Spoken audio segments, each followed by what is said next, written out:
जय महाराष्ट्र।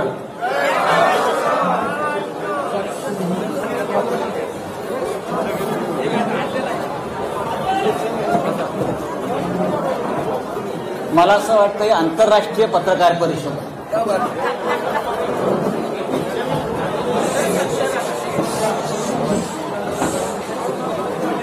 आपल्या समस्त पत्रकार बांधवांचं शिवसेना भवनात स्वागत। हिंदू हृदय सम्राट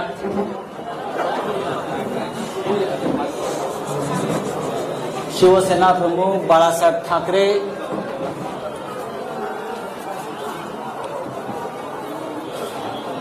यांना वंदन करतो, अभिवादन करतो, त्यांचं स्मरण करतो, कारण या वास्तूला एक महत्व आहे। अनेक लढे शिवसेना प्रमुखांच्या नेतृत्वाखाली आम्ही याच वास्तूतून सुरू केलेले। या वास्तूने अनेक हल्ले पचवलेले आहेत। नुसते हल्ले नाही तर अतिरेकांचा हल्लाही पचवलाय। याच वास्तूच्या खाली बॉम्बस्फोट झालेले आहेत अतिरेक्यांकडून। माझ्या सोबत शिवसेना प्रमुखांचे आमचे सगळ्यांचे सहकारी आहेत, ज्यांनी शिवसेना प्रमुखांबरोबर वर्षानुवर्ष काम केलं। असे सगळे दिवाकर रावते उपस्थित आहेत खूप दिवसांनी। अडसूळ आहेत आमचे विनायक राऊत, अनिल देसाई, आदेश बांदेकर, मुंबईच्या महापौर किशोरीताई पेडणेकर, अरविंद सावंत, मंत्री उदय सामंत, अनेक म्हणजे संपूर्ण शिवसेना इकडे उपस्थित आहे। मी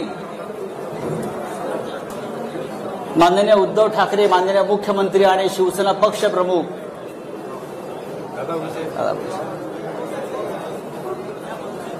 यांना सुद्धा इथूनच नमस्कार करतो, कारण ते वर्षा बंगल्यावरून आपली पत्रकार परिषद पाहतायत। त्यांचा आत्ताच फोन होता, माननीय शरद पवार साहेबांचाही फोन होता, महाविकास आघाडीतल्या प्रत्येक प्रमुख नेत्यांचा मला आता एक 5-10 मिनिटांपूर्वी फोन होते। सकाळपासून त्यांचे फोन सुरू आहेत आणि सगळ्यांनी आजच्या पत्रकार परिषदेला आपल्याला आशीर्वाद दिलेले आहेत आणि मला एवढंच सांगितलं, आप आगे बढ़ो, पुढे वा, ही लढाईची सुरुवात तुम्ही करा।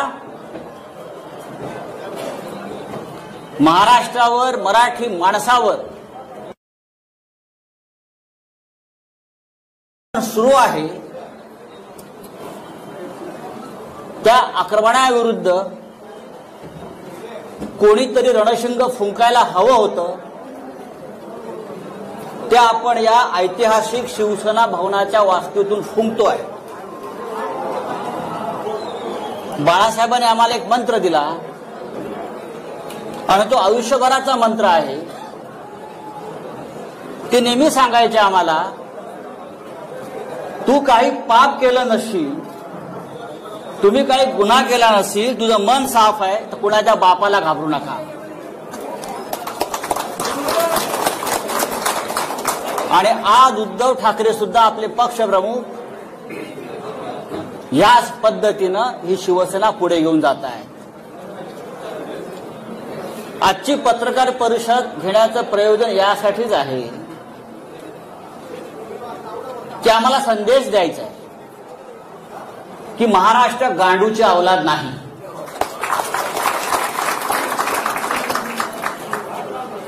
मराठी माणूस बेईमान नाही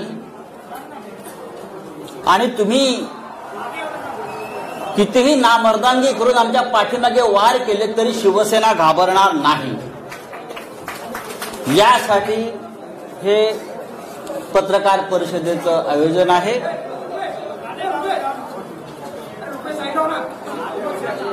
गेल्या काही दिवसापासून आपण पाहताय, शिवसेना असेल,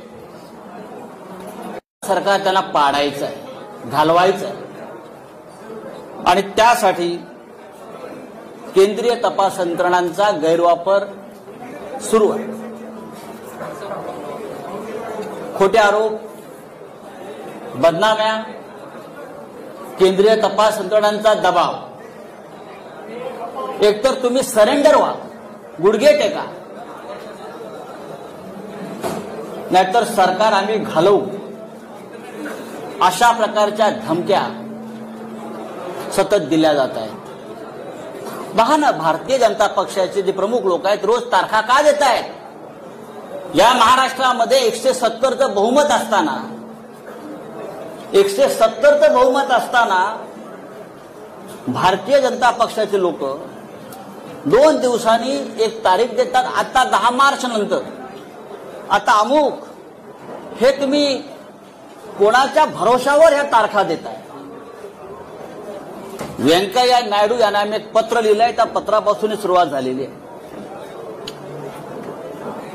राज्यसभेचे चेअरमन व्यंकय्या नायडू, उपराष्ट्रपती यांना मी एक पत्र लिहून केंद्रीय तपास यंत्रणा महाराष्ट्रात काय करतायत आणि माझ्यासारख्या राज्यसभा सदस्याला कशा प्रकारे त्रास देऊ पाहतायत याचं कारण इतकंच आहे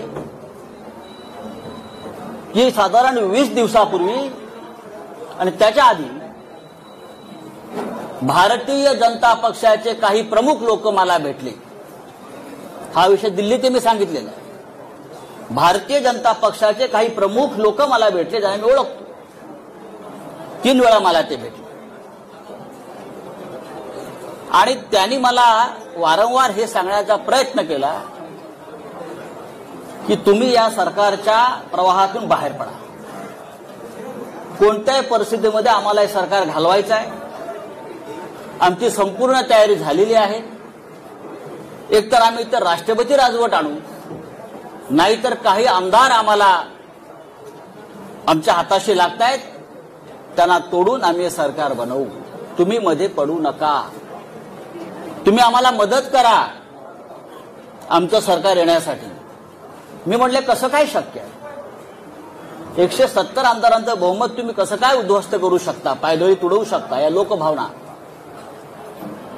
ह्याच्यावर त्यांनी मला सांगितलं, जर तुम्ही काही लोकांनी आम्हाला मदत केली नाही तर तुम्हाला केंद्रीय तपास यंत्रणा तुम्हाला टाईट करतील. हा शब्द आहे, टाईट करतील आणि फिक्स करतील. मी आता त्यांची नावं घेत नाही, पण मी भविष्याची. आणि त्या संदर्भात दिल्लीतून सगळी सिद्धता झालेली आहे तुमच्या लोकांना टाईट करण्याचं, फिक्स करण्याचं. आणि तुम्हाला नंतर पश्चाताप होईल की तुम्ही आम्हाला का मदत केली नाही. मी म्हटलं काय हरकत नाही, तुम्ही काही करू शकता, पण महाराष्ट्राच्या सरकारला किंवा ठाकरे सरकारला नख लागेल असं कोणतेही कृत्य आमच्या सरकारकडून होणार नाही. त्यांनी मला असंही सांगितलं, तुम्ही पाहिलं असेल की सध्या पवार कुटुंबांवर धाडी पडतायत. सध्या त्याच काळात सध्या पवार कुटुंबावर धाडी पडतायत आणि ते सुद्धा प्रकरण सोपं नाही. आम्ही त्यांना सुद्धा टाईट करतो.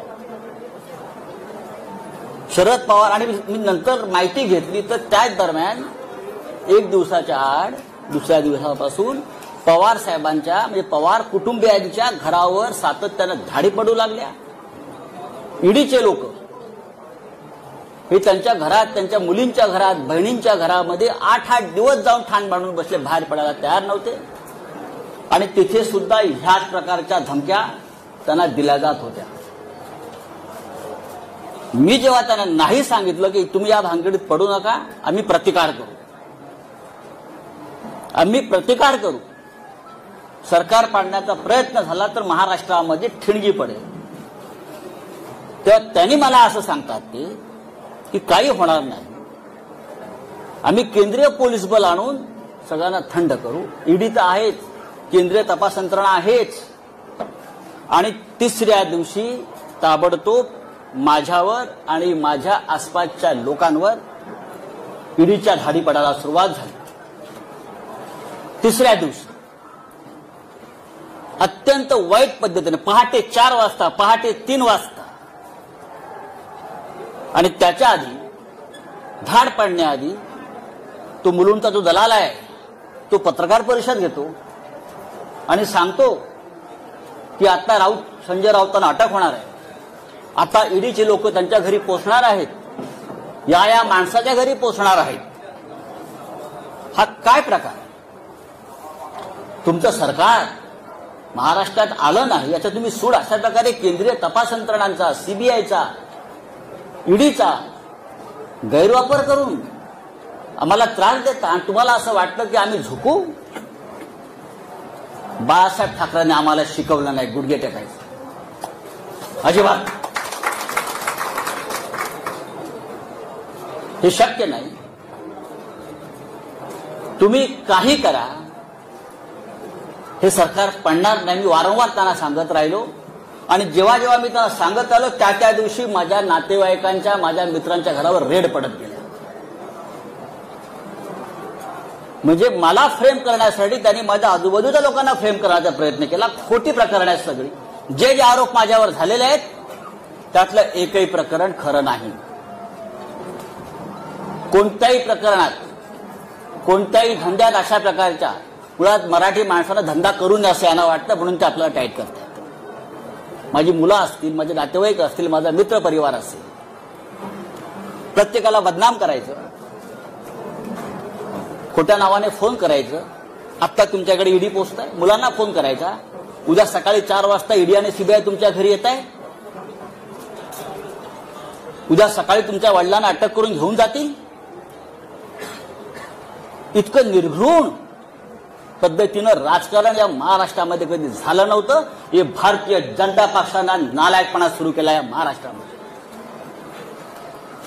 गेल्या काही वर्षापासून आपण पाहतोय, वर्षभरापासून शिवसेना आणि उद्धव ठाकरे यांच्यावरती हल्ले सुरू आहेत. खोटे काय? एक एक प्रकरण मी तुम्हाला आता सांगतो. सत्य काय? आतापर्यंत शिवसेनेकडून आपण कधी उत्तर दिलं नव्हतं. आता उद्धवजींनी मला सांगितलंय, आधी लोकांसमोर वस्तुस्थिती येऊ द्या, सत्य येऊ द्या, आणि मग आपण बघू काय करायचं. खरं म्हणजे ही आजची पत्रकार परिषद ही ईडीच्या कार्यालयासमोर घेण्याची आमची योजना होती. पण नंतर आमची चर्चा झाली की सुरुवात इथून करू आणि अंत तिकडे करू. पाहू महाराष्ट्रात कोण राहता येते, तुम्ही राहताय की आम्ही राहतो. हा महाराष्ट्र आमच्या बापाचा आहे. हे बाहेरचे लोक येऊन आमच्यावरती दादागिरी करणार, आमच्या घरात घुसणार, आमच्या बायका मुलींकडे बघणार, हा, आणि भाजपवाले टाळ्या वाजवणार, हा निर्लज्जपणाचा कळस आहे. छत्रपती शिवाजी महाराजांच्या राज्यामध्ये, बाळासाहेब ठाकरेंच्या राज्यामध्ये कधी असं घडलं नव्हतं.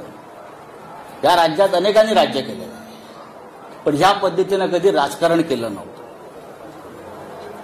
उद्धव ठाकरे आणि परिवाराचे रोज काहीतरी एक प्रकरण काढत असतात. काय तथ्य आहे त्यात? आतापर्यंत कोणी त्यांच्याकडनं सांगायला आलं नाही समोर.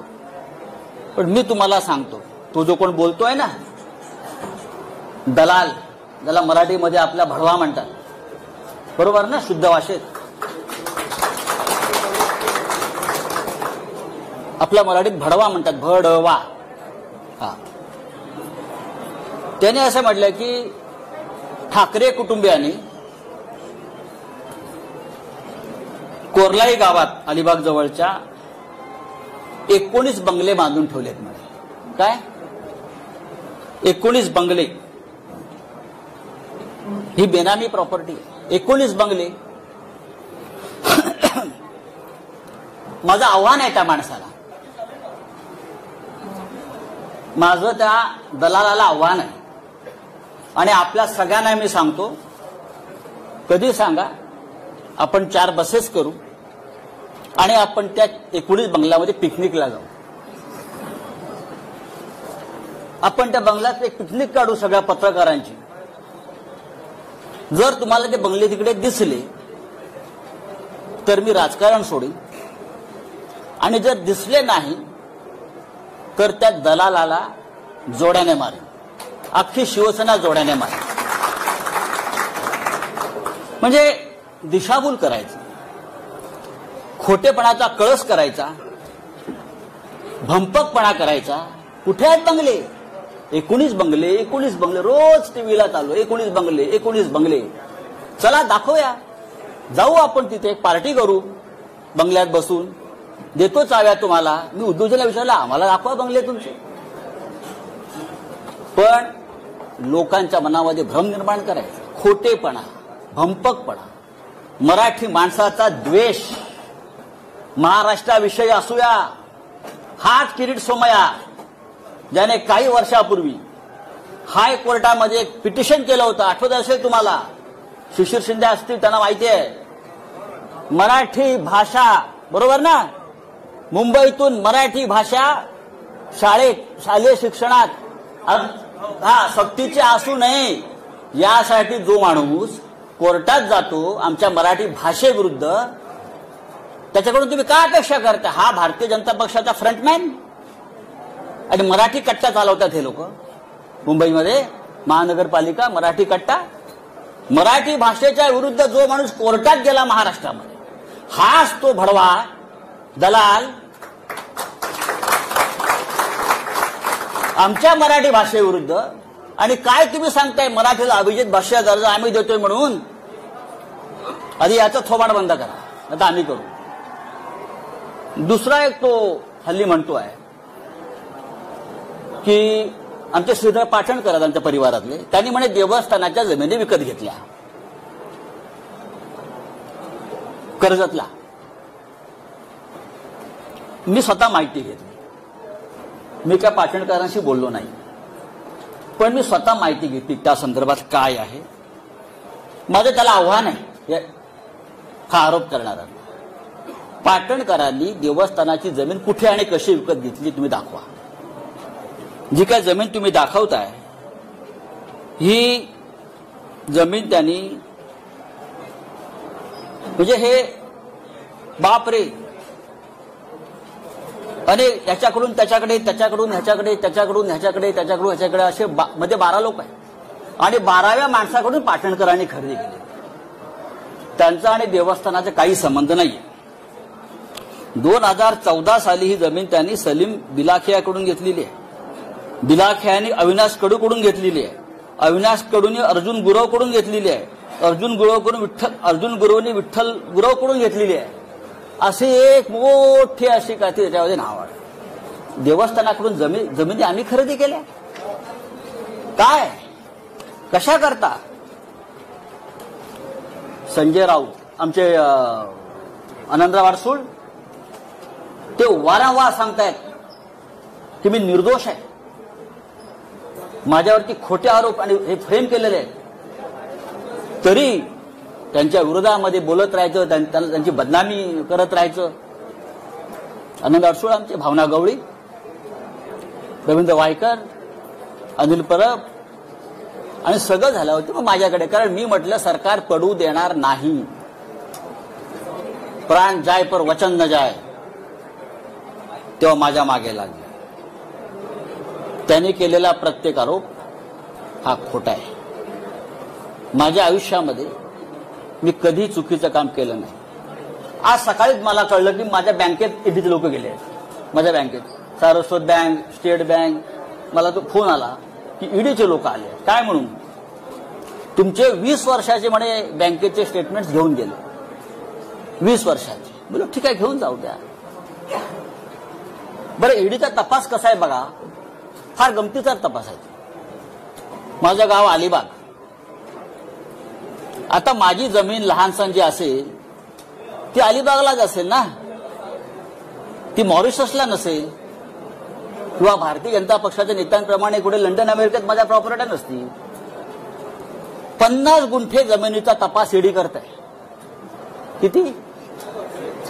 50 गुंठे जमिनीसाठी ईडीच्या लोकांनी गेल्या 15 दिवसापासून त्या गावातल्या, किहीम गावातल्या आणि इकडल्या मुंबईतल्या त्यांच्या नातेवाईकांना, म्हणजे कोणाची 2 गुंठे जमीन, कोणाची 1.5 गुंठे जमीन, अशा आम्ही पूर्वी घेतलेल्या जमिनी मिळून 50-55 गुंठे, टोटल 30-40 लाखाच्या पुढे व्यवहार नसेल. पहाटे 4 वाजता घरात घुसायचं, त्या गरीब लोकांना उचलायचं आणि ईडीच्या कार्यालयामध्ये आणून बसवायचं आणि धमक्या द्यायच्या, तुला जेलमध्ये टाकेल, तू संजय राऊतांच्या विरुद्ध लिहून दे की तुला त्याने किती कॅश दिली. गरीब लोक आहेत, घाबरतात. त्यातले काही लोकांचे आई वडिलांकडून घेतलेले आहेत, ते मरून गेलेले आहेत बरं का. 12-12, 14-14 तास बेकायदेशीरपणे त्यांना डांबून ठेवण्यात आलं. कोणत्या कायद्यानं? कोणता तपास आपण करताय? 55 गुंठे जमिनीचा तपास ईडी करताय. किती मोठं काम आहे ईडी समोर. धमक्या देतायत, दादागिरी करतायत. जेल में डालेंगे, इधर नहीं तिहार के जेल में डालेंगे, तिहार के. सगळ्यांचं नोटिंग झालेलं आहे. हे कोण आहेत ते बघू 2024 नंतर काय करायचं ते. ही कोणती पद्धत आहे? आमच्या मुलीच्या लग्नाच्या हिशोबाला लागलेत. फुलवाले, पताकावाले. आश्चर्य वाटेल, मेहंदीवाल्याकडे पण गेले. मेहंदीवाल्याकडे गेले. मेहंदी, हे नेल पॉलिश करणारे. कितना पैसा दिया, कितना पैसा दिया? हे ईडीचं काम. हे ईडीचं काम. गुजरातमध्ये 25,000 कोटीचा घोटाळा झाला. त्यांच्या डोळ्यासमोर 2 वर्ष FIR नाही घेतली तुम्ही. 1 वर्षापूर्वी मुंबईत एक लग्न झालं एका भारतीय जनता पक्षाच्या नेत्याच्या मुलीचं. आम्ही का बोललो का? ते वनमंत्री होते म्हणून त्यांनी त्या लग्नाचा सेट जंगलाचा केला, जंगलाचा. आणि त्याला फील यावा जंगलाचा म्हणून ते कार्पेट टाकलं होतं. त्याची किंमत 9.5 कोटी रुपये होती. ईडीला काय दिसलं नाही का? हे आम्ही म्हणतो घरातलं लग्न आहे, घरात शिरायचं नाही. पण आमच्या घरात तुम्ही शिरता अशा पद्धतीने. म्हणजे ही काय पद्धत काय? मुलांच्या घरात तुम्ही शिरताय, मुलांच्या दुकानात शिरताय, मुलांच्या कामाच्या ठिकाणी शिरताय, दादागिरी करताय, देख लेंगे बोलताय. अरे बघा ना, मी सांगतो बघा. मी पहिला माणूस आहे सांगणारा की बघा म्हणून. बघूनच घ्या. जेलमध्ये टाकणारा टाका, मी जायला तयार आहे. पण माझ्याबरोबर तुम्ही सुद्धा असाल सगळे. आता मी काही गोष्टी तुम्हाला सांगतो, हळूहळू त्या सांगायला हव्यात.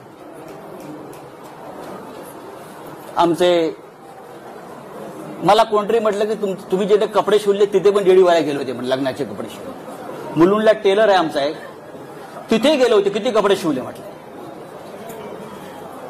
म्हणजे ईडी हा काय प्रकार आहे हे तुम्हाला कळलं पाहिजे म्हणून तुम्हाला मी सांगतो. मैंने जहां कपड़ा सिलाया ना मुलुंड में, वो टेलर के पास भी ईडी के लोग आए थे. क्या क्या सिलाया, कितने सिलाया, कितना बिल दिया, कितने सूट सिलाया. अब सिर्फ जूते वाले के पास जाना बाकी.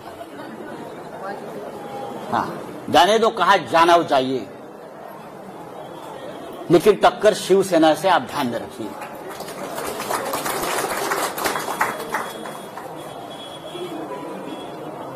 एक दूध वाला है हरियाणा में. हरियाणा में एक दूध वाला है, मिल्कमैन, एस नरवर.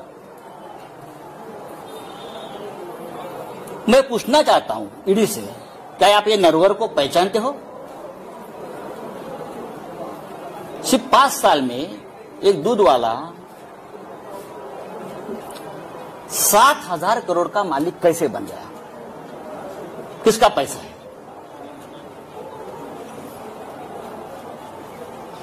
7,000 करोड़ का मालिक कैसे बन गया? जब से महाराष्ट्र में बीजेपी की सरकार आ गई तब से उसका महाराष्ट्र में आना जाना शुरू हो गया. बीजेपी के नेता मुख्यमंत्री के घर में उनका तो खुला आना जाना रहता था. उसके बाद उसकी प्रॉपर्टी बढ़ने लगी. किसका पैसा उसके पास है? किसने किया मनी लॉन्ड्रिंग? मैं ये मनी लॉन्ड्रिंग की जो केसेस है नरवर की और सब की, आप बीजेपी के नेताओं की यहां की जल्दी में दे रहा हूं, जल्दी दे रहा हूं. 7,000 करोड़ में से 3,500 करोड़ ये महाराष्ट्र से गए हैं. 3,500 करोड़ की प्रॉपर्टी महाराष्ट्र में जो उनको प्रोजेक्ट मिले, महाराष्ट्र से जो करप्शन हुआ है पहले वाली सरकार में, वहां से गई है।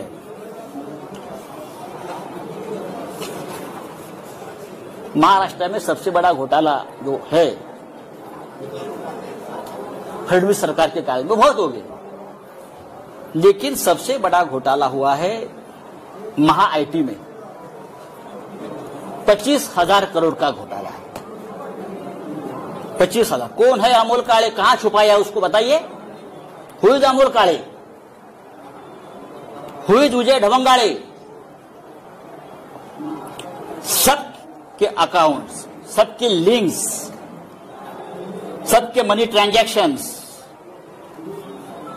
सबके किसके साथ जुड़े हैं, बिना टेंडर किसको कॉन्ट्रैक्ट मिले हैं, पैसा कहां कहां गया है। 2 दिन में जाएगा ईओडब्ल्यू के पास, फिर जाएगा ईडी के पास। 5,000 करोड़ का तो हिसाब मेरे पास आया है। 5,000 करोड़ का हिसाब मेरे पास आया है, वो जाएगा। हमारी 1 गुंठा जमीन आप निकालते हो, हमारे कितने बंगले, 19 बंगले निकाल रहे हो जो नहीं है जमीन पर। हाँ, मैं सेंटर ही हूं, आप मुझे नहीं बदल सकते। आप मुझे बताइए, ईडी के पास काम नहीं है क्या? जो हमारे जैसे मिडिल क्लास लोग जो है महाराष्ट्र में, उनके पीछे पड़े हो। पढ़ना है तो पढ़ लीजिए, लेकिन आपने गलत आदमी से पंगा लिया है। आपने शिवसेना से पंगा लिया है, आपने महाराष्ट्र से पंगा लिया है। मैं इतना आपको बताना चाहता हूं। अब मैं वापस आता हूं, परत आता मी येतो। तुमचे प्रिय जे रोज असतात ना ततपप करत, त्यांनी म्हणे पीएमसी बँक घोटाळा काढला। पीएमसी बँक घोटाळा, दुसरे काढलंय पत्राचाळ, आणि पीएमसी बँक घोटाळा पत्राचाळीशी त्यांनी आमचा सगळ्यांचा संबंध लावला। माझं तिथे बँकेत कधी खातं नाही, मला ती बँक कुठे माहित नाही। पत्राचाळ मी अद्याप बघितलेली नाही। ठीक आहे, माझ्या आसपासचे मित्रपरिवार त्या व्यवसायात कुठे असतील मला माहित नाही, असू शकतात माझे। आणि मी कधीही ज्यांची ज्यांची नावं घेतली आहेत ते सगळे माझे मित्र आहेत, मी कधी टाळणार नाही। मी पळपुटा नाही, माझे मित्र आहेत ते, आणि माझे मित्र आहेत म्हणून त्यांना फ्रेम केलेलं, हे पण मला माहिती आहे, मला त्रास देण्यासाठी। आता हे जे कोणी आहेत तुमचे दलाल, भडवे, ज्याला आपण मगाशी म्हणत होतो, ते वारंवार जे सांगतायत की पीएमसी बँक घोटाळ्यातले पैसे हे वापरतायत, आले आहेत। राकेश वाधवान, मला वाटतं नाव त्यांचं, राकेश वाधवान हे पीएमसी बँक घोटाळ्यातला एक असा आरोपी आहे। तो बिल्डर आहे मोठा, तो होता। बरंच काय काय सांगतात, आमचे सगळ्यांशी त्याचे संबंध आहेत, आणि पीएमसी बँक घोटाळ्यातले पैसे आम्ही वापरतो आहोत। आता फार एक महत्वाची गोष्ट मी तुम्हाला सांगतो। राकेश वाधवानला त्या काळात कोण ओळखत नव्हतं, सगळेच ओळखत होते। राकेश वाधवानच्या खात्यातून बीजेपीच्या अकाउंटला 20 कोटी रुपये गेलेले आहेत पक्षनिधी म्हणून। बीजेपीच्या अकाउंटला 20 कोटी ऑफिशियली गेले आहेत राकेश वाधवानच्या, हे सगळ्यांना माहिती आहे। पण आता हे जे महाशय बोलतात आमच्यावर कि राकेश वाधवान, पीएमसी बैंक घोटाला, भ्रष्टाचार, ईडी वाले सुनो, अगर ईडी वाले कहां सुनते होगे आज, मेरी बात उनको सुननी पड़ेगी आज। ईडी और सीबीआई, ईओडब्ल्यू, प्रधानमंत्री और गृह मंत्री आज मेरा ये जो स्पीच है वहां बैठकर सुन रहे, मुझे मालूम है। ये जो है अभी किरीट सोमैया ना, क्या उसका नाम, हाँ, वो बोलता है कि राकेश वाधवान एक भयंकर मानुस है, उसने भ्रष्टाचार किया है, पीएमसी बैंक घोटाला किया है। लोगों का पैसा डुबाया है। अब मैं पूछना चाहता हूं भाई, ये निकॉन इंफ्रा कंस्ट्रक्शन कंपनी किसकी है? निकॉन इंफ्रा कंस्ट्रक्शन कंपनी किसकी है? ये कंपनी किरीट सोमैया की है, उसका फैमिली की है, नील किरीट सोमैया की है, और वो राकेश वाधवान का पार्टनर है।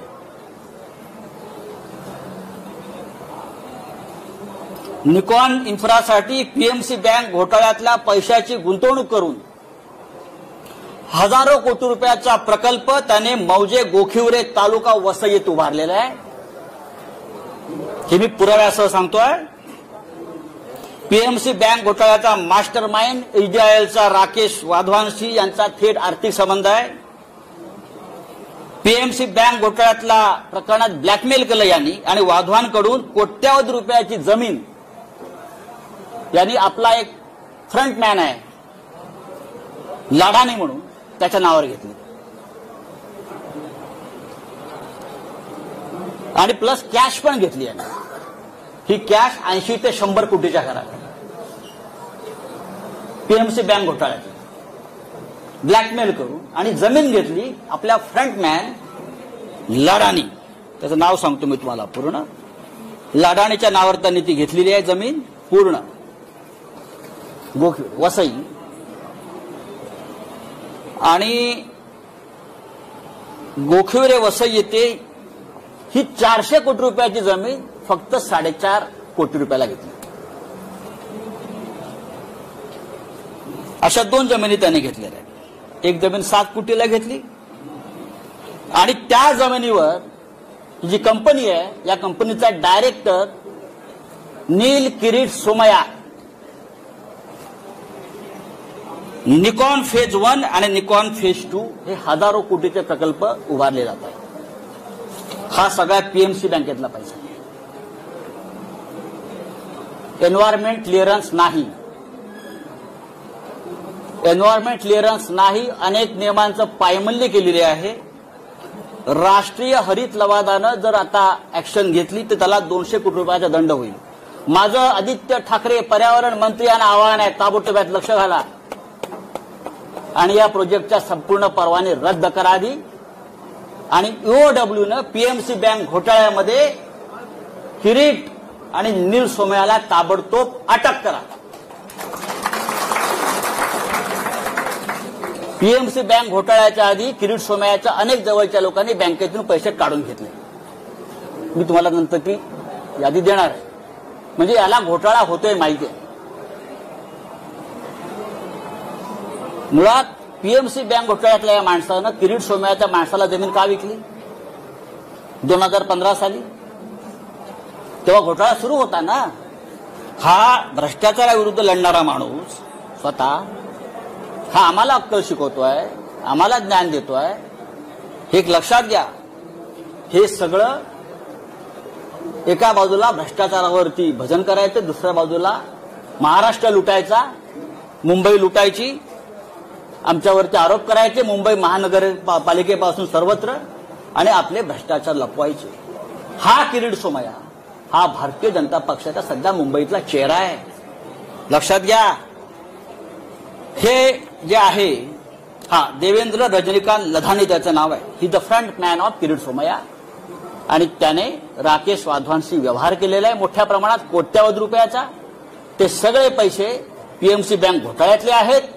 ते सगळे पैसे, ते व्यवहार हे त्या बँकेसंदर्भातलेच आहेत आणि पत्राचाळीतल्या संदर्भातले पैसे सुद्धा याच्यामध्ये गेलेले आहेत। याची संपूर्ण चौकशी महाराष्ट्राच्या मुख्यमंत्र्यांनी करावी, यांचं माझं बोलणं झालेलं आहे।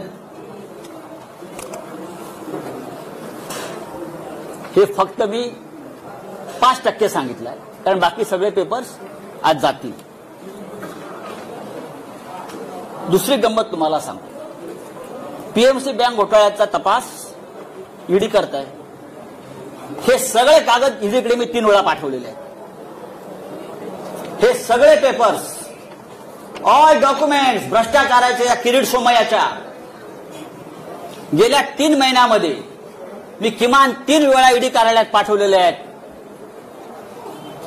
तुम्ही 1 गुंठे 2 गुंठेवाल्यांना बोलवता आणि मी बघितलंय हा किरीट सोमय्या आतमध्ये बसून ईडीच्या कार्यालयामध्ये दही आणि खिचडी खात असतो रोज. हा, त्याच्या बापाचं राज्य आहे का इथे? तुम्ही आमच्या मराठी लोकांना बोलवणार, तुम्ही आमच्या मंत्र्यांना बोलवणार, तुम्ही आमच्या आमदार खासदारांना बोलवणार. और ये जो लोग हैं, ईडी का करप्शन इस हद तक है कि ये सब लोग ईडी के वसूली एजेंट बन गए. और मैं ये बहुत दावे के साथ कहता हूं. अब और एक मैं आपको बहुत इंटरेस्टिंग और मजे की बात बताने जा रहा हूं. ईडी वाले सुनो और हिम्मत है तो मेरे घर पर आइए. मैंने पहले भी इस मंच से कहा था मैं नंगा आदमी हूं, मैं शिव सैनिक हूं. आप कितना भी मेरे बारे में गलत कर लीजिए, कितनी भी फ्रेम कर लीजिए, आई विल फाइट. मैं ईडी वाले से पूछता हूं कि जितेंद्र चंद्रलाल नवलानी कौन है? नाम लिख लीजिए, जितेंद्र चंद्रलाल नवलानी. ये नाम सुनकर मुंबई और दिल्ली के ईडी ऑफिस का सांस बंद हो गया होगा. उनको पसीने छूटे हैं.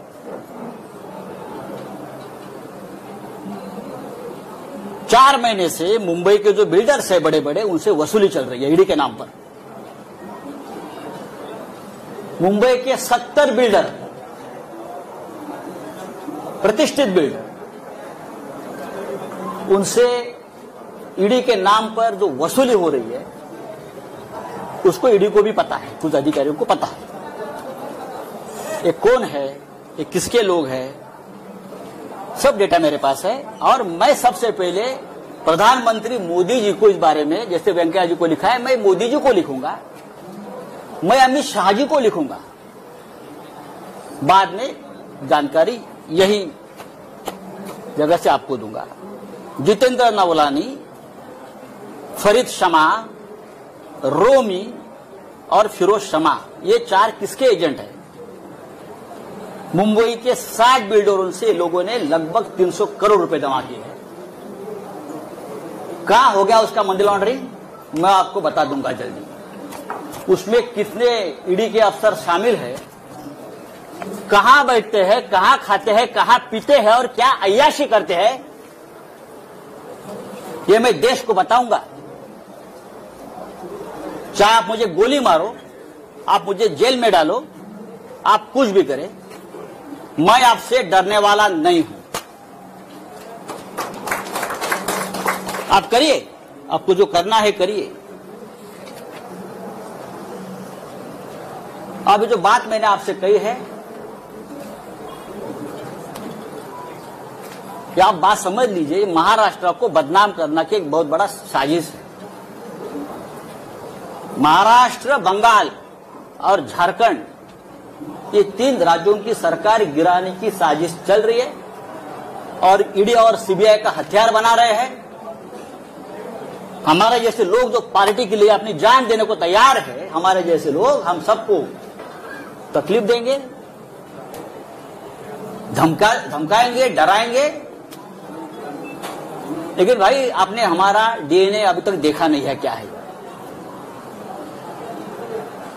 ऐसी कोई जेल बनी नहीं है कि मुझे 2 साल तक जेल में रखे. हमने बहुत देखा है जिंदगी.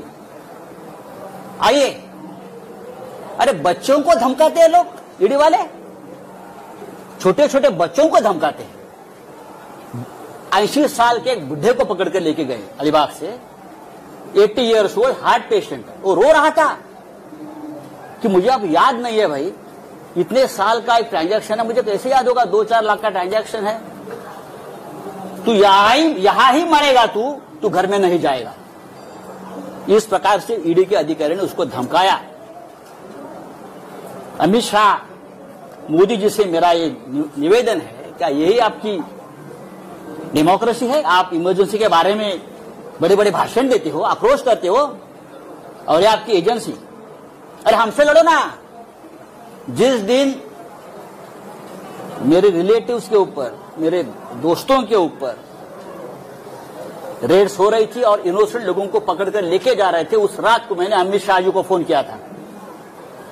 उस रात को मैंने अमित शाह जी को फोन किया था। मैंने कहा कि अमित शाह जी, मैं आपका बहुत रिस्पेक्ट करता हूं, आप बड़े नेता है, देश के गृह मंत्री है, लेकिन ये जो चल रहा है ये ठीक नहीं है। अगर आपकी मुझसे दुश्मनी है तो आप मुझे अरेस्ट करिए, मैं तैयार हूं, आप मुझे टॉर्चर कीजिए, लेकिन आप मेरे नजदीकी, मेरे दोस्त, मेरे रिलेटिव्स, मेरे बच्चे, आप उनको क्यों टॉर्चर कर रहे हो आपकी एजेंसी? मैंने कहा उनको, और भी मैंने लोगों से बात की। ये शिवसेना भवन है, बाला साहब ठाकरे जी से हमने हमेशा प्रेरणा ली है। ये महाराष्ट्र है, ये छत्रपति शिवाजी का महाराष्ट्र है। मैं इतना ही कहूंगा, आप करिए कुछ भी, हम झुकेंगे नहीं, हम डरेंगे नहीं, हम झुकेंगे नहीं, लेकिन आपको झुकाएंगे हम। किसी भी हालत में महाराष्ट्र में ठाकरे सरकार रहेगी और 2024 में भी देश में परिवर्तन होगा। कभी डराने वाले, धमकाने वाले कहां होंगे, इतना मैं कहूंगा। जो मुझे बात कहनी थी मैंने कह दी है। मुझे लगता है नो क्वेश्चन आंसर्स, ये काफी है। और ये बात अब तक, ये कहानी पूरी नहीं हुई है, ये ट्रेलर है। आने वाले समय में कुछ वीडियो, कुछ क्लिप्स और डॉक्यूमेंट्स लेकर मैं सामने आ जाऊंगा। मैं देखता हूं कौन क्या करता है। आप दिल्ली में, कुछ लोग गए, दिल्ली में जाओ, नहीं तो जो बाइडेन के पास जाओ, मुझे कोई फर्क नहीं पड़ता है। मैं शिवसैनिक हूं, मेरी जिंदगी संघर्ष में गई है, लड़ाई में गई है। बाला साहब ठाकरे जी का मुझे हमेशा आशीर्वाद मिला, हम सबको, हम हारने वाले नहीं है। जय हिंद, जय महाराष्ट्र।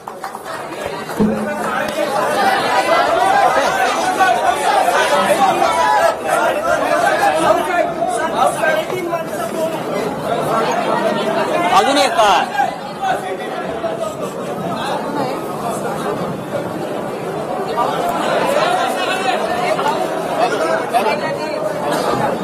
हाँ, हेलो हेलो, मेरा आवाज नहीं।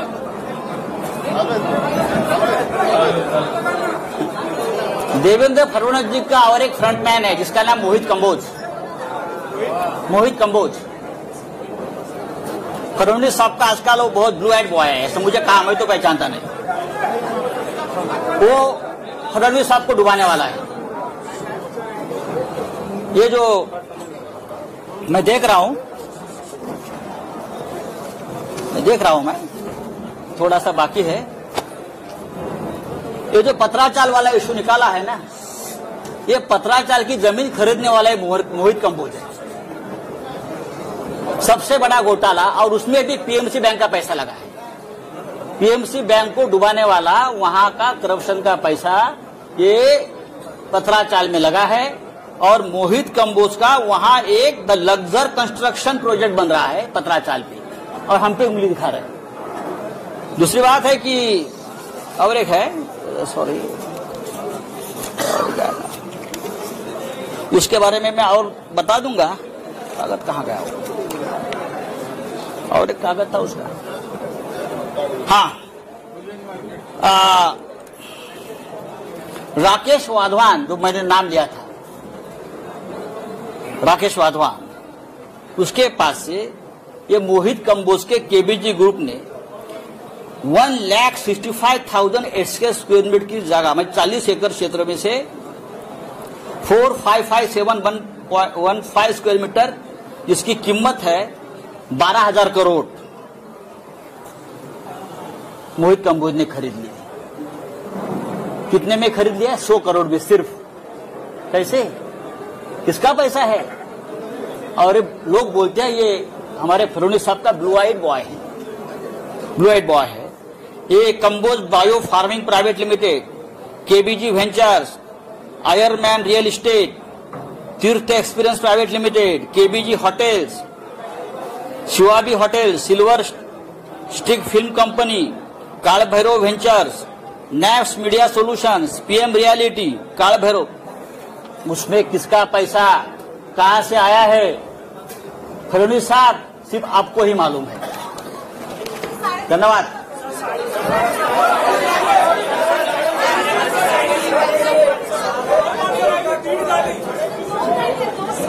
उद्यापासून तुम्हाला कळेल, जैसे जैसे कोई आधा है, कोई पाव है, कोई चाराने वाला है, जैसे जैसे अंदर जाएंगे वैसे वैसे आपको पता चलेगा।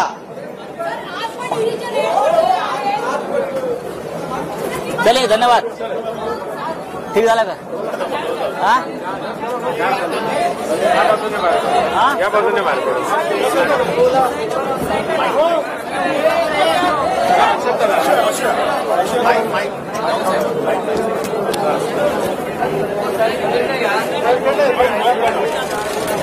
अरे पीन आहे छोटा पीन आहे, सेफ्टी पीन आहे। कसं काढणार? ओके झालं का? ओके, हा एकदम मस्त हा? परफेक्ट ओके परफेक्ट झालाय आणि याच्यापेक्षा जास्त बोलायचं हा. नाही। No question answer. बस झालं, क्वेश्चन आन्सरला गरज नाही।